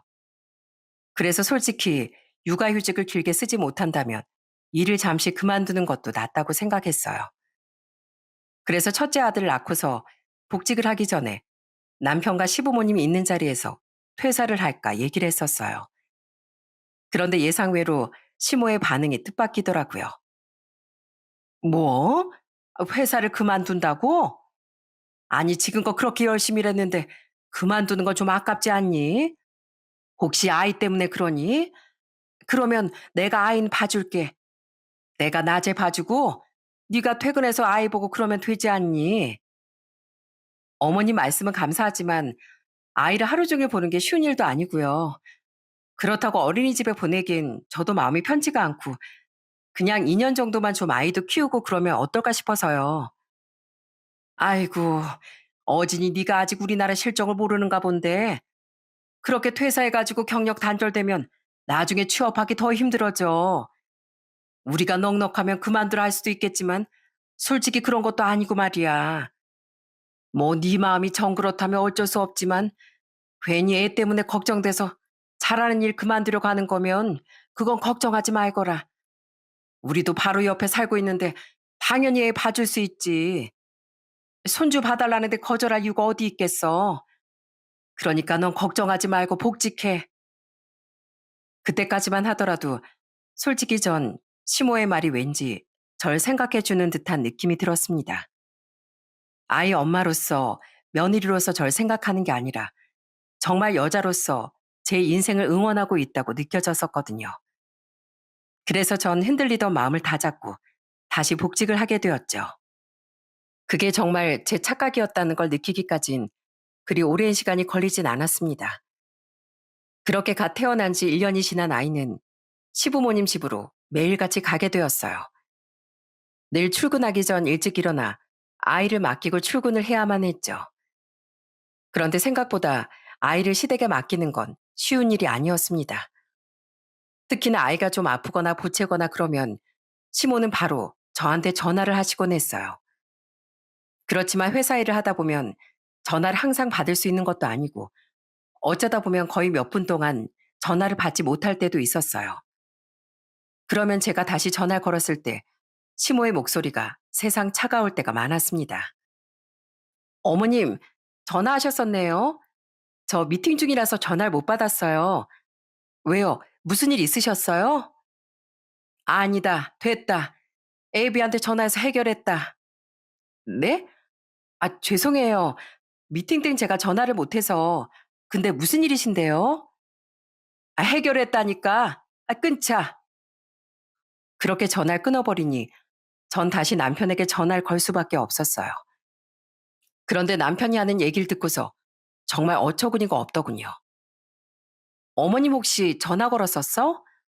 아까 나한테 전화가 왔었는데 내가 미팅 중이라 전화를 못 받았거든. 근데 무슨 일이 있으셨대? 아, 아니 우리 우진이 이유식 언제 먹이냐고 연락 오신 거였어. 당신 그거 적어놨던 거 아니야? 못 찾으셨나? 아무튼 내가 말해드렸어. 시모는 정말 사소한 거 하나하나까지 다 저에게 전화를 하시고선 물어보실 때가 정말 많았어요. 저도 남편도 둘 다 바쁘니 아이 육아도 다 같이 하는데도 시모는 항상 저한테만 물어보시더라고요. 그렇다고 애써서 하루 종일 아이를 봐주시는 시모에게 불편한 마음을 티낼 수도 없고 그저 처음엔 묵묵히 참기만 했어요. 그러다 아이가 두 돌이 되었을 때쯤 다행히 직장 내 어린이집에 들어갈 수 있게 돼 전 아이와 함께 출근을 하게 되었죠.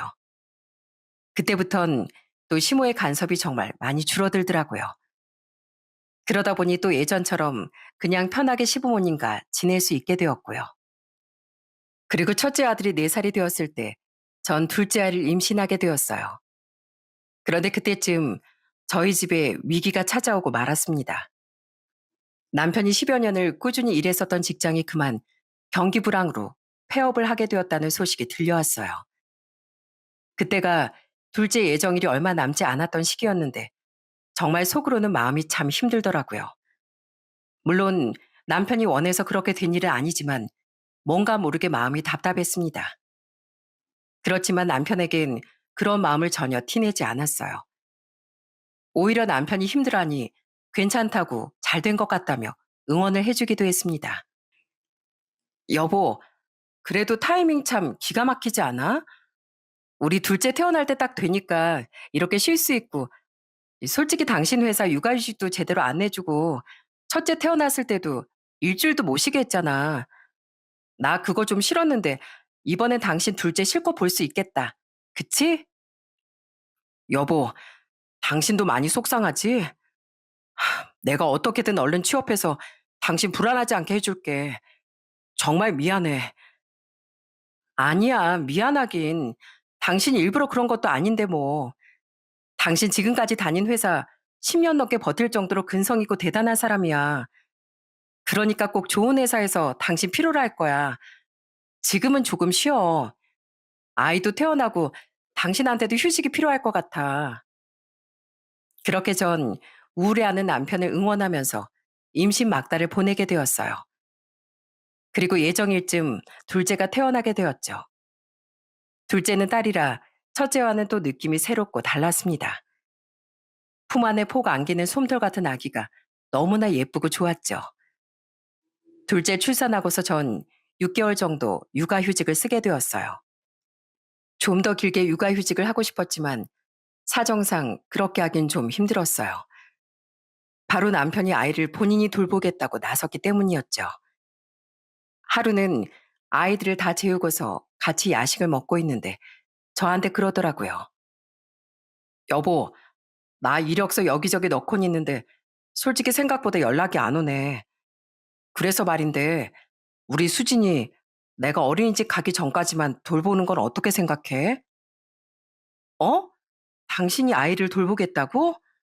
정말 당신 혼자서 가능하겠어? 그럼 나도 충분히 할 수 있지.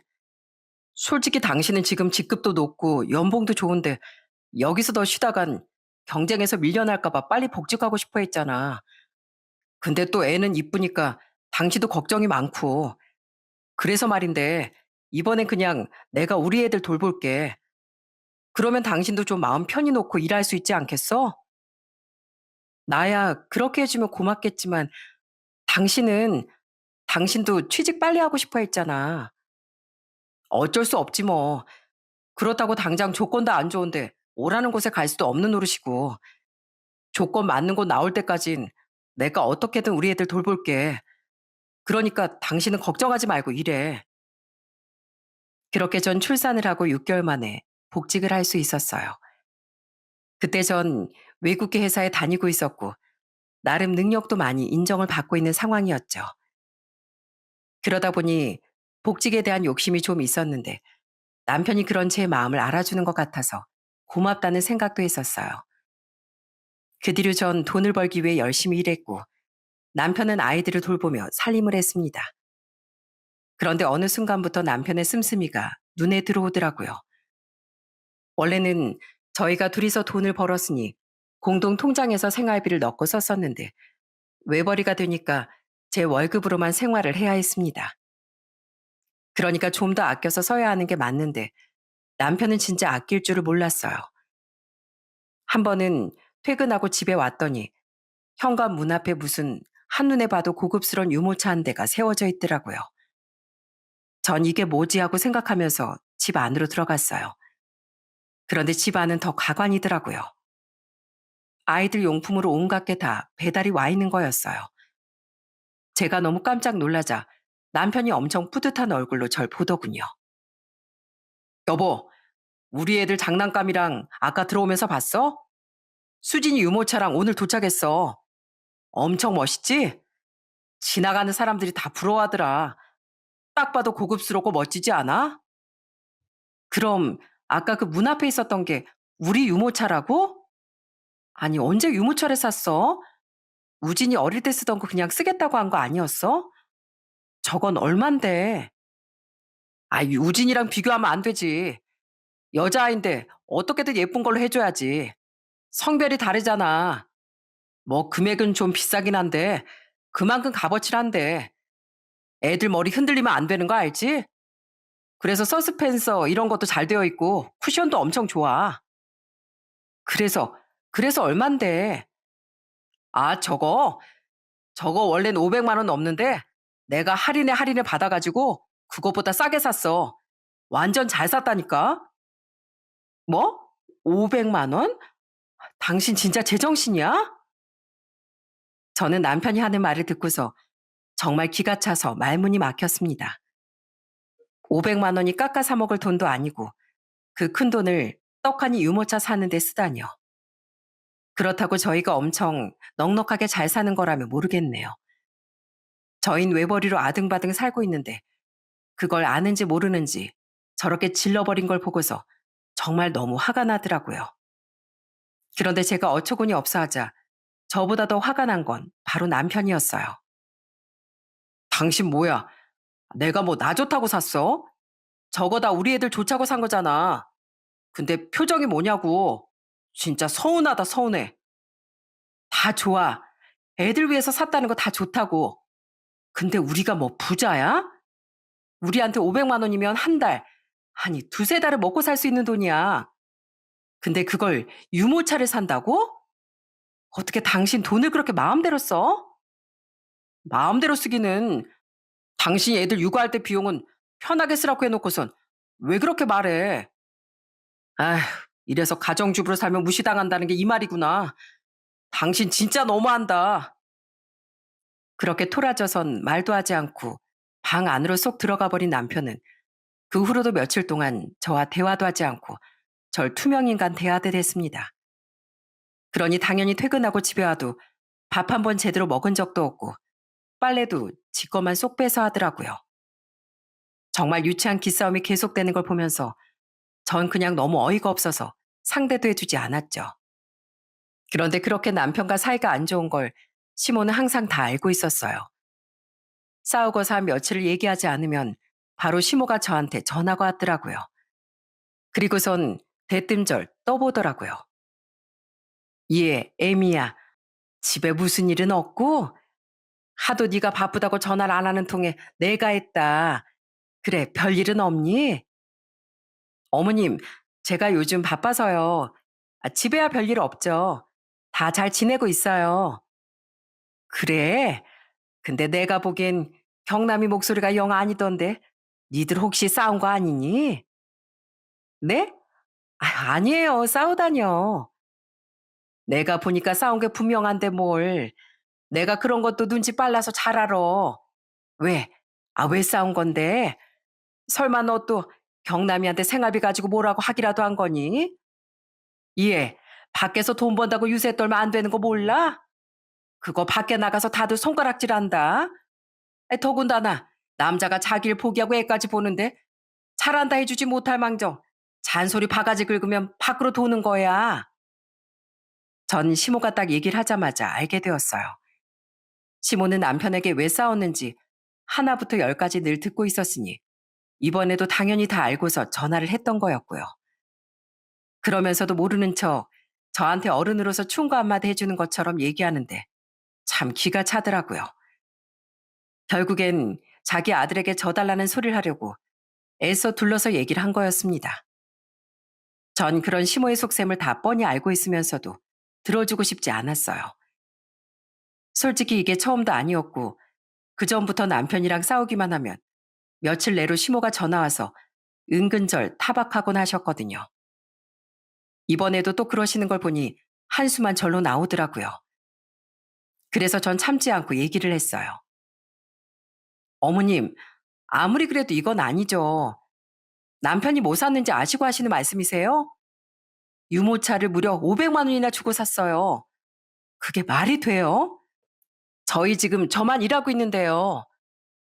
이해. 너 말 되게 섭섭하게 한다. 우리 경남이 원래는 좋은 대학 나와서 잘 나가는 회사에 있다가 어쩔 수 없이 일 치는 건데. 그리고 얼마든지 일할 수 있으면 좋은 곳 아무 데나 다 갈 수 있어. 그치만 경남이가 너 생각해서 양보하고 애들 키워주는 건데 고작 그 500만 원 가지고 그래야 되겠어?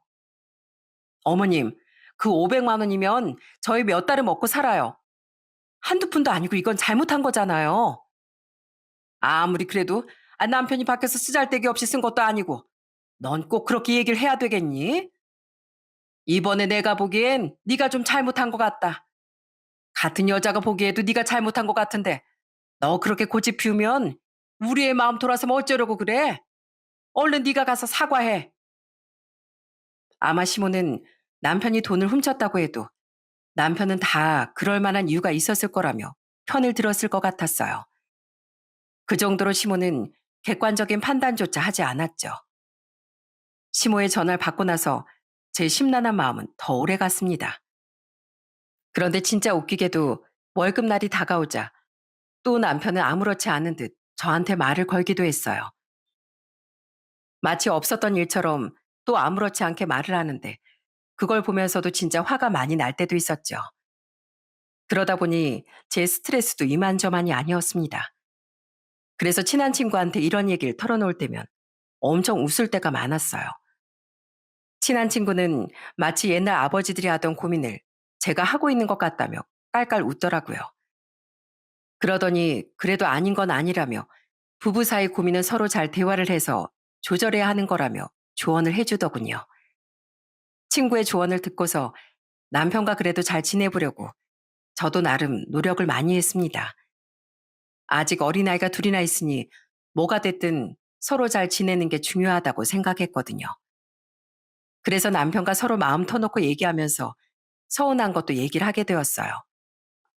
여보, 솔직히 나 요즘 당신이 내가 돈 얼마나 쓰나 감시하는 것 같아. 난 살림도 해야 하는데 양파 하나 사는 것도 다 눈치 보인다니까? 당신 입장에선 눈치 안 준다고 할 수 있겠지만 난 아니야. 눈치가 얼마나 보인다고. 그래? 난 당신이 그렇게 눈치 보는 줄은 몰랐지. 아무튼 당신도 크게 돈 쓸 땐 얘기해줘. 그것만 잘해주면 나 정말 당신한테 생활비 가지고 더는 뭐라고 안 할게. 진짜지? 당신 나랑 약속한 거다? 정말 생활비 가지고 뭐라 하기 없기야? 그렇게 전 남편과 서로 화해를 하게 되었어요. 그 뒤로 진짜 남편은 열심히 살림도 하고 아이들도 잘 돌봤습니다. 저 역시 그런 남편을 보면서 잔소리하는 걸 줄이기로 마음을 먹었죠. 마지막으로 그래도 좀 믿어보자는 생각을 했었어요. 그래, 나도 저 사람한테 부족한 부분이 있겠지 생각하면서 서로 양보하고 잘 지내는 게 우선이라고 생각했습니다. 그 뒤로 마음을 편하게 먹으니 정말로 바깥일도 잘 풀리더라고요. 어느새 제 일이 인정을 받아 제가 팀장이라는 직급도 달게 되었어요. 그리고 성과급도 정말 많이 받았고요. 전 너무나 기쁜 마음에 바로 집에 가 남편에게 얘기를 했습니다. 당연히 이 기쁨을 남편과 그리고 사랑하는 아이들과 함께 나누고 싶었죠. 여보, 여보, 나 오늘 이번 월급 성과급 많이 들어왔어. 저번에 프로젝트 잘 성공시켰다고 이번에 진짜 두둑히 받은 거야. 이걸로 우리 뭐 할까? 나 이번엔 사고 싶었던 코트 사도 되겠지? 내 거 사는 김에 당신 외투도 사고 그러자. 우리 애들 겨울옷도 실컷 사고 말이야. 아, 아니다. 우리 휴가 갈 때 해외여행 갔다 올까? 애들 어려서 그동안 못 가봤잖아. 성과급 가지고 있다가 해외여행 가는 거 어때? 당신 저번에 가고 싶다던 곳 잊지 않았어? 전 너무나 설레는 마음으로 남편에게 이것저것 계획을 얘기했습니다. 그런데 남편은 제 계획을 다 듣고선 더 신나하면서 저한테 말을 하는 거였어요. 여보, 그럼 우리 집에 냉장고 좀 사드리는 거 어때? 우리 집 냉장고 고장나서 고치던지 새로 사야 하는데 우리 엄마랑 아빠는 부담스럽다고 그냥 대충 쓰시겠다잖아. 부모님 위해서 이번엔 그러는 게 어때? 어? 냉장고? 아, 시댁의 냉장고가 고장났구나. 그럼 시댁 냉장고 사드리고 남은 걸로 우리 쓸 거 쓰면 되지 뭐. 아니, 당신 성과급 보니까 냉장고 사면 딱 끝나겠던데 뭘. 엄마가 안 그래도 전에 받으신 거 있는데 그게 딱 그 금액 안으로 들어오더라고. 더 좋은 건 너무 비싸고 이참에 효도 한다 치고 그거 사드리자. 무슨 소리 하는 거야. 냉장고가 뭐 얼마나 한다고 이번 성과급을 다 써야 한다는 건데. 아, 내가 당신한테 안 보여줬었구나. 자, 이거 한번 봐봐. 엄마가 사이즈 딱이라고 이거 사고 싶어 하셨어. 그러면서 남편이 보여주는 사진을 보는데 정말 기가 막혀 말이 안 나오더라고요. 저는 이런 냉장고가 있다는 것도 처음 알았네요. 진짜 프리미엄에 프리미엄이 붙은 정말로 비싼 냉장고더라고요. 그런데 그걸 떡하니 시댁에 사주자고 하는 남편을 보면서 너무 화가 나기 시작했죠. 안 돼. 우리 지금껏 얼마나 빠듯하게 살았어. 애들 옷도 죄다 다른 사람 옷들 물려입고 제대로 한번 사준 적도 없잖아. 이번엔 그냥 우리 애들 옷도 사고 그러자. 시댁엔 좀 그것보다 저렴한 걸로 사드리면 되잖아. 그런 게 어딨어. 살림하는 사람이 마음에 드는 걸 사야지. 엄마가 이게 좋대. 당신 성과급 받았다고 이미 다 얘기해놨는데 그렇게 얘기하면 어떡해. 뭐라고? 이미 얘기를 다 해놨다고? 당신 진짜 제정신이야? 아니, 내 성과급을 왜 당신이 멋대로 시댁에 얘기를 해? 뭐? 내 성과급? 당신 진짜 너무한다. 내가 지금 왜 이러고 있는데? 당신 커리어 위해서 내가 희생해서 애들 돌보는 거 생각도 안 해? 근데 내 성과급? 와, 나 진짜 어이가 없어서 원. 그래, 당신 항상 당신 잘났다고만 생각하지? 알았어. 애들 그럼 당신이 봐. 나 없이 얼마나 애들 잘 볼 수 있나? 야, 나 이경남이야, 이경남. 명문대학교 나온 이경남이라고.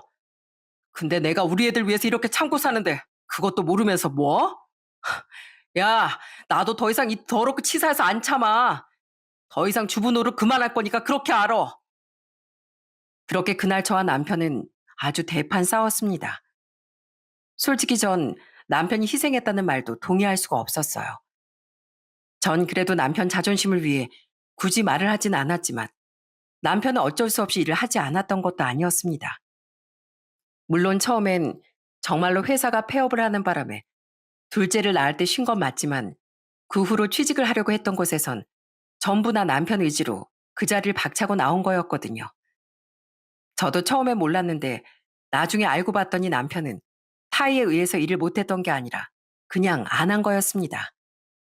처음엔 상사가 자꾸만 구박한다고 마음에 안 든다고 그만두고 두 번째는 생각보다 월급이 짜다며 하루도 안 돼 그만하고 세 번째는 자꾸 직원들이 자기를 험담하는 것 같다며 그만두고 그러면서 정말 여러 번 직장을 그만뒀었는데 마치 제가 남편의 발목을 잡아 아이를 돌보라고 했기 때문에 일을 안 하는 것처럼 얘기를 하니 참 어처구니가 없더라고요.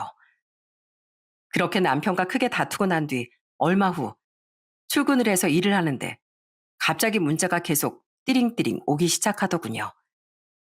그 시간에 올 문자가 없는데 무슨 일인가 해서 봤더니 어디 가전 매장에서 냉장고 480만 원, 청소기 60만 원 이렇게 결제가 계속해서 되고 있었던 거였어요.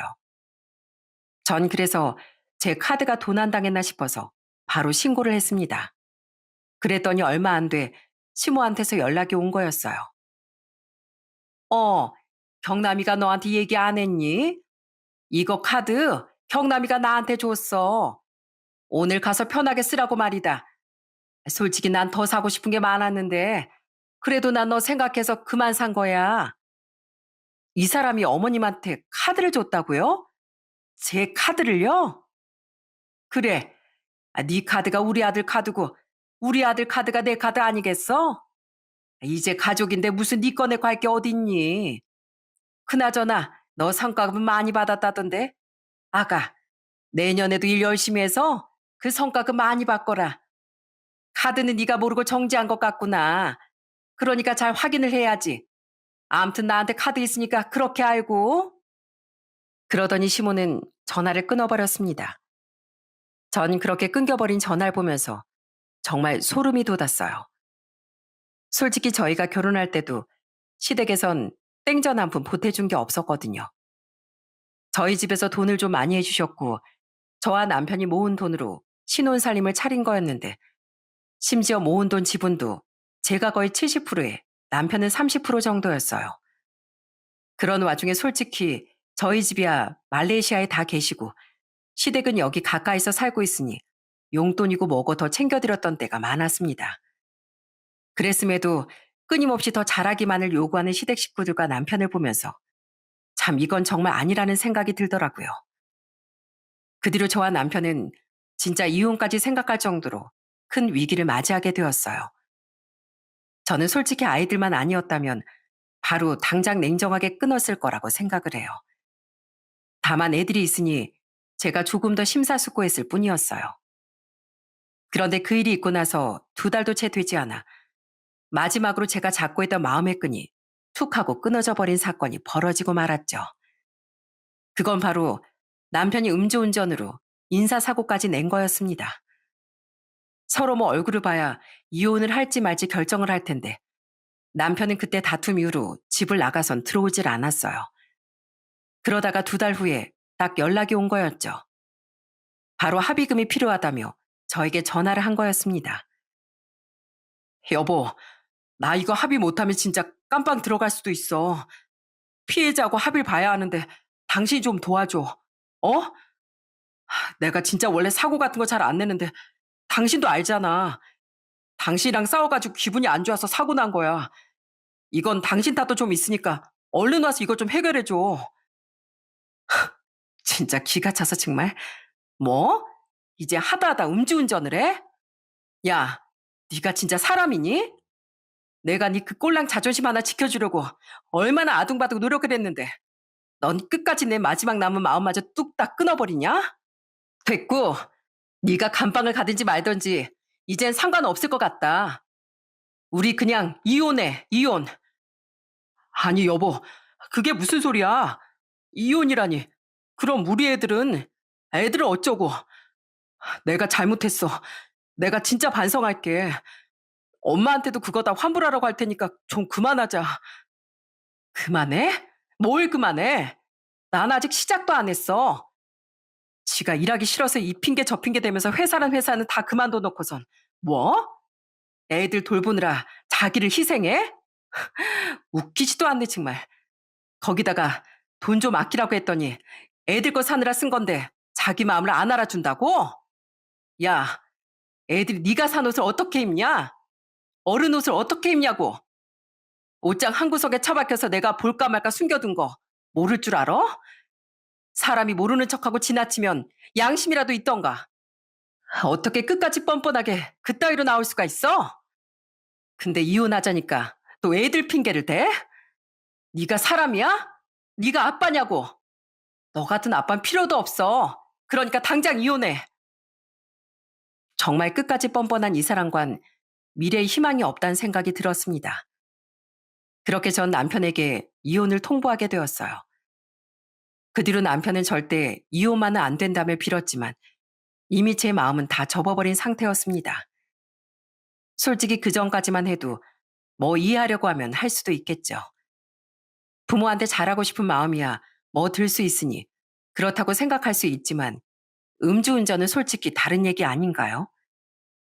하물며 전 어릴 적 아빠가 음주운전 사고로 진짜 크게 다칠 뻔한 일이 있었고 그걸 다 알고 있었던 게 남편이었는데 그딴 짓을 했다는 것 자체가 이해가 되지 않았어요.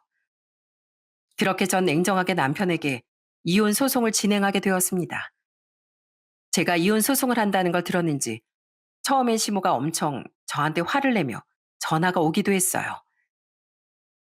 야, 네가 뭔데 우리 아들한테 이혼 소송을 해? 아, 니까짓 게 뭔데? 네가 지금 그 회사에서 일할 수 있었던 거 다 우리 아들 덕분이구만. 어떻게 배은망덕하게 이렇게 은혜도 몰라보고 배신을 해? 배신이요? 말은 똑바로 하셔야죠. 뻔히 아들이 일하기 싫어하는 거 아시면서도 내내 아들 두둔하시게 누구신데요? 그렇게 잘난 아들 왜 일하라고 옆에서 안 보채셨어요? 네? 희생이고 나발이고 그 사람은 희생 한번 한 적 없는 사람이에요. 희생을 아는 사람이 음주운전까지 해요? 애 아빠라는 사람이 그딴 짓을 하냐고요? 그거야 사람이 좀 속상하면 그럴 수 있는 거지. 넌 너무 그렇게 냉정하게 딱 잘라서 생각하는 거 아니다. 귀에 걸면 귀걸이, 코에 걸면 코걸이라더니 제가 하는 건 냉정한 거고 남편이 하는 짓은 다 희생이랍니까? 전 더 이상 할 말 없어요. 이미 남편이랑도 끝났고 이제 남남이라고요. 더 이상 연락도 하지 마세요. 결국 법원에선 제 손을 들어줬습니다. 남편과 이혼이 결정되고서 애들 양육권도 가지고 올 수 있었죠. 남편이야 백수였고 전 일정한 소득도 있었기 때문에 가능한 결과였습니다. 그리고 재산 분할할 때도 저에게 더 좋은 방향으로 분할이 가능했고요. 애초에 남편이 가지고 온 것도 별로 없을 뿐더러 일을 해서 재산에 기여한 바도 거의 없고 오히려 사치하면서 탕진한 것만 가득했으니 분할을 제대로 한다면 제가 대부분 가지고 오는 게 당연한 거였죠. 그렇게 재산 분할까지 깔끔하게 끝내고서 전 남편과의 인연을 마무리했습니다. 나중에 보니까 음주운전 사고는 초범이기도 했고 시댁에서 변호사를 선임하고 합의금도 좀 도와준 모양인가 보더라고요. 합의를 해서 사건이 잘 끝났다면서 전화가 왔었는데 그제서야 후회하며 얘기하는 전 남편의 목소리를 들으면서 참 헛웃음이 절로 나오더군요. 여보, 나 사건 잘 마무리했어. 나 이제 정말 정신 차렸어. 내가 얼마나 나쁜 행동했는지 다 알게 됐다고. 정말 미안해. 내가 앞으로 잘하면 안 될까? 나 다시 당신이랑 잘 살고 싶어. 이제 와서 후회하며 뭐 할 건데? 이미 당신한테 내가 수십 번의 기회를 줬어. 나라고 뭐 안 참은 줄 알아? 왜? 당신 희생했다며? 그 희생 안 하게 해준다는데 무슨 걱정이야? 똑똑하신 이경남 씨, 알아서 잘 사세요. 그리고 애들 양육빈 제발 꼭 좀 보내주시고요. 여보, 왜 그래? 나 진짜 앞으로는 잘할게. 우리 애들 아직 손 많이 갈 때잖아. 내가 애들도 살뜰하게 돌보고 취업하면 일도 하면서 가정에 충실할게. 어? 제발 한 번만 봐줘. 됐습니다. 전 그쪽이랑 더 이상 할 말 없고요. 제 인생에서 당신만 빠져주면 행복할 것 같은데 제발 빠져주시겠어요? 애들 일 아니면 당신이랑은 연락하고 싶은 마음 1그램도 없어. 그러니까 제발 좀 사적인 연락 하지 마. 그리고선 전 전화를 끊어버렸어요. 그리고 그 뒤로 1년이 지난 후에도 전 남편은 여전히 백수로 지내고 있었어요. 저와 이혼을 하고서 전 남편은 바로 시댁으로 들어가 생활했는데 오죽 전 남편이 배짱인 짓을 많이 했는지 하다 전 시모가 저한테 전화를 해온 적도 있었답니다. 에이미야, 잘 지내고 있니? 아휴, 내가 이제야 하는 말이지만 참 미안해서 연락했다. 잘 지내지?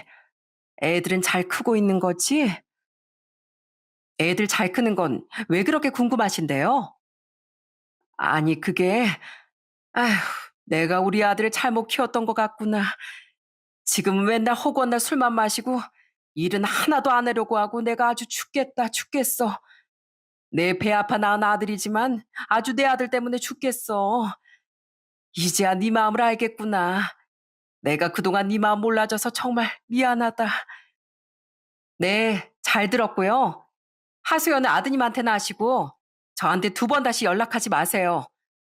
그리고 아드님한테 똑똑히 전해주세요. 양육비 제대로 안 주면 애들 볼 생각도 하지 말라고요. 아시겠어요?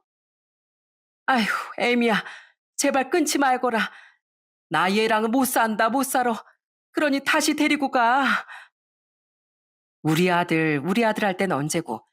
이제와 저더러 다시 데리고 가라고 소리치는 전 시모의 마지막 말이 어찌나 웃겼는지 모릅니다.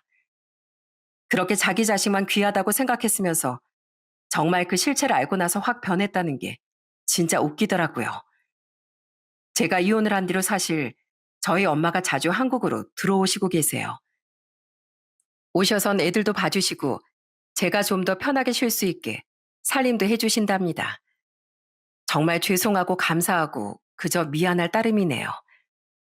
부모님께선 한국 생활 어느 정도 했으니 이젠 말레이시아로 오라고 하시지만 솔직히 전 한국인으로서 여기에 남아 저희 애들을 어떻게든 잘 키우고 싶은 마음이 더 크답니다.